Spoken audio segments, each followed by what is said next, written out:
Sir, I am grateful to the honorable members who took part in the budget discussion. I am very glad that they have supported the budget proposals.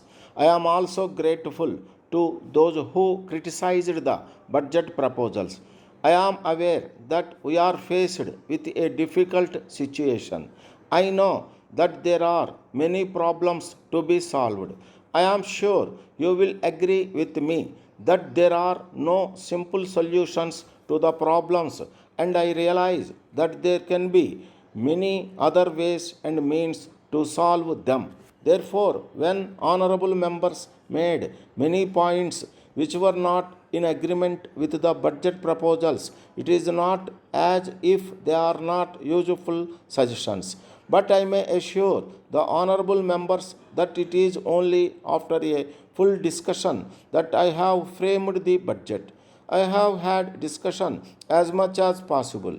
I do not say that I will always be right with regard to my judgment. Therefore, in the circumstances, the point of view expressed by others is more important than the point of view which agrees with the budget proposals. I would like to make it clear to the honorable members that I shall consider many of the points that have been made in the course of the budget discussion and do whatever is necessary.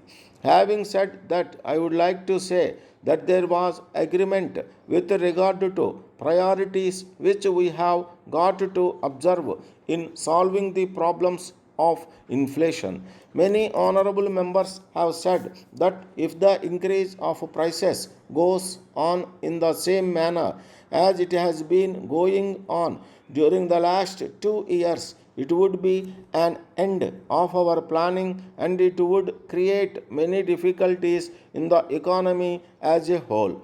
In view of the same, the government attaches great importance to the problem of inflation.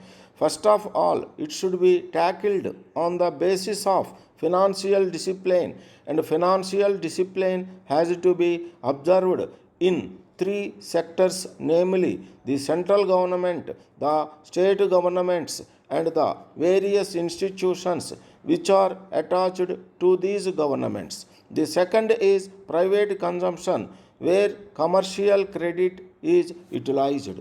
The third is the black money sector. Unless we tackle all these three sectors, we may not be able to achieve the desired results. As far as financial discipline in the government sector is concerned, the central government will have to set an example. In this regard, the previous minister was reviewing the situation from time to time with a view to finding out ways and means of reducing expenditure.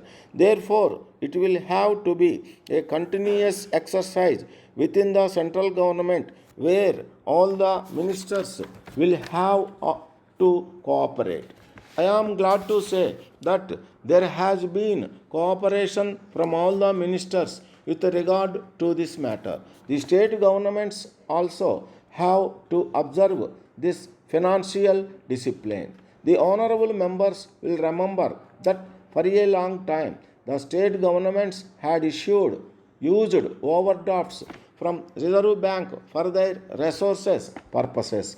After some time, it looked as if there would be competition between the states with regard to overdrafts from the Reserve Bank, and this was leading to a very difficult situation. Therefore, I took up this question, and in consultation with the state governments, we came to the conclusion that these overdrafts should not be permitted and that no state government should be allowed to run overdrafts for the purpose of increasing its resources. It was laid down that if the overdraft continued for more than 1 week, notice would be given and payment would be stopped. Letter dated 1st January 2003 from the General Manager, Messrs. Vasavi Exports and Imports, Hyderabad, to the manager, Ravi and Company, Bangalore. Dear sir, in reply to your letter of the 25th ultimo, we wish to inform you the latest development as under. We have thoroughly examined the terms and conditions furnished by you in your letter and considered the same. We have decided to appoint you as our commission agent for South India for a period of 2 years from the 1st February and agree to pay you commission on the orders received from the southern region. In respect of orders from other countries received through you, we agree to pay you commission as per the terms and conditions to be arrived at a later date. We have already established business connections in different parts of the world. Therefore, it is not possible for us to give you representation in this regard immediately. We hereby authorize to give 5% discount on all cash orders. You have to render us account of all sales made for us up to and including 30th of each month and send us an amount of such sales on the first of next month. But we prefer advance payment of rupees 1 lakh under this scheme. You will notice that the list of items includes items that may be required in any one office. We hopefully wait for your confirmation in this respect. Thanking you, yours faithfully.